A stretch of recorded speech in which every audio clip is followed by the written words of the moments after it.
Jonathan Siri, thank you so much. Also in California, the state is trying to make truckers ditch diesel, and the Justice Department is having none of it.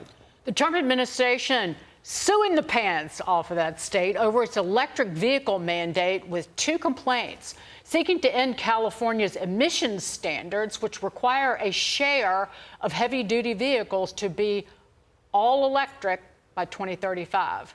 An attorney for the Department of Justice's Environment and Natural Resources Division says, quote, agreement, contract, partnership, mandate, whatever California wants to call it, this unlawful action attempts to undermine federal law. President Donald Trump and Congress have invalidated the Clean Air Act waivers that were the basis for California's actions. Joining us now is Power the Future founder and executive director Daniel Turner.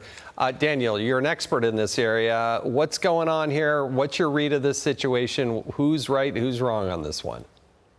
Well, California is in the wrong, and that's unsurprising. California's waiver has exempted them this blanket permission that none of the punitive measures of any laws, any environmental laws that came out of the Biden EPA, for example, they have to pay. So Gavin Newsom can say, well, yeah, no, we're implementing this, and it doesn't cost our economy. It doesn't make our life more difficult. The California waiver has been this blanket acknowledgement that California doesn't really have to follow the law, because we realize if California put into effect all these environmental policies, their economy would be in worse shape than it is. So California lost their waiver on environmental rules.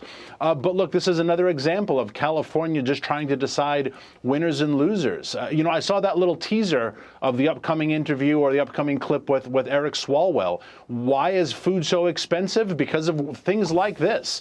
Because of the amount of environmental policy put on truckers, put on farmers. What President Trump is trying to get California and its liberal idiots are fighting this only for, again, power control. It's not for what is good for the people of California.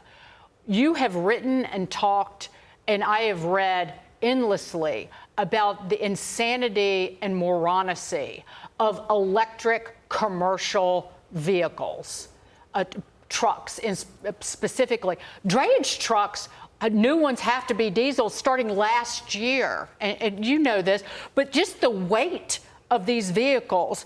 Each electric truck has to run on 2 batteries, 8,000 pounds. Batteries can power trucks for only 150 to 330 miles between charges, and a charge takes up to 8 hours. So you can imagine, they can only go short distances anyway, and then tear the roads apart.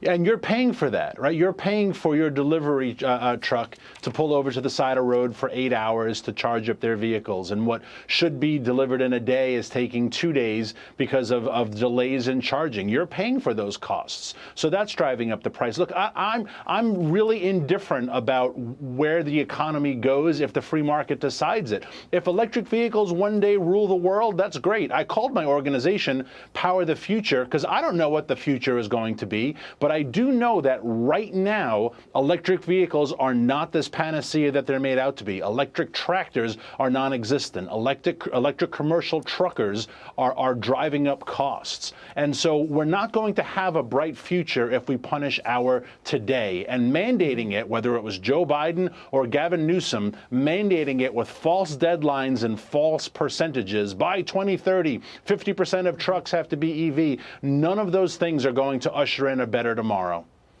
I want to transition to this because Rivian is saying it's facing a $100 million hole after Trump rolled back fuel economy standards. Rivian, I've driven one. It's a good product, but boy, financially, they've got some real question marks.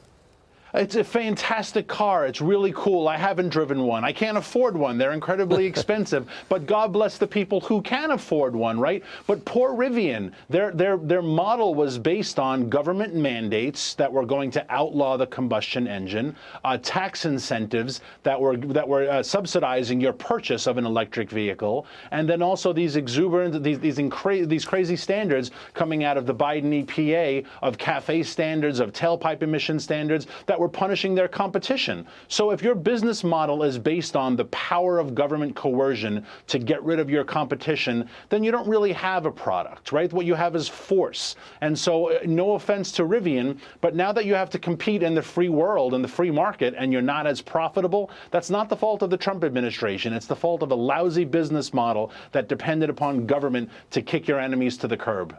Yet you built your business model on the sky-high dreams of a bunch of liberal idiots. So they're eventually going to get voted out. So good luck, no bailout. Daniel Turner, great to see you. No, thank you.